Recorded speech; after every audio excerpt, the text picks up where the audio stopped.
நான் களத்துல நின்னா அது கலவரம். நான் வந்து சும்மா வாயை விட்டு மைக்கு முன்னாடி பேசிட்டு போற எலி கிடையாது. நான் புலி.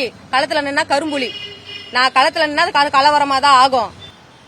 இப்ப மேடம் முன்னாடி இப்ப அண்ணா பல்கலை விவகாரத்துல கூட பாருங்க, ஒரு விஷயம் வந்து இப்ப நிறைய நடிகர்கள்லாம் கூட வந்து இப்ப ஐக்கு கவிதைகள் மாதிரி எங்க ஐயா கமலஹாசன் சொல்வாரு பாருங்க, கண்மணி அன்போடு காதலன், நான் இங்க சௌக்கியம் நீ அங்க சௌக்கியமா அப்படின்ற ஒரு கடிதம் போல நம்ம தமிழக வெற்றி தலைவர் நடிகர் விஜய் அவர்கள் வந்து ஒரு கடிதம் எழுதி அவங்க பெண்கள் கிட்ட கொடுத்து ஒவ்வொரு காலேஜ் வாசல்லாம் கொடுக்கிறாரு.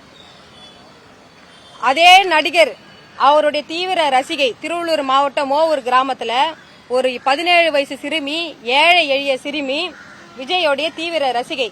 அந்த குழந்தை வந்து அதே கிராமத்துல இருக்கக்கூடிய 5 ஆண்களால பாலியல் தாக்குதலுக்கு உள்ளாகி மானம் தாக்க முடியாத அவமானத்துல தீயிட்டு கொளுத்திக்கலாம். இது எல்லாருக்குமே தெரியும். நான் மீடியா முன்னாடியே பேசிருக்கிறேன். இதுல அவங்க விஜய் கிட்ட பேசுறாங்க, அண்ணா நான் உங்க ரசிகைனா, நான் இந்த மாதிரி வந்து பாலியல் ரீதியான தாக்குதலுக்கு உண்டாகி இருக்கிறேன்.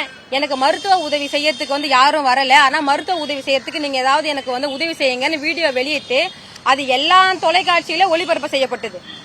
அப்ப அந்த நடிகர் விஜய் அவர்கள் வந்து அந்த வீடியோவை பார்க்கலையா, இல்ல உதவி செய்யறதுக்கு மனம் வரலையா?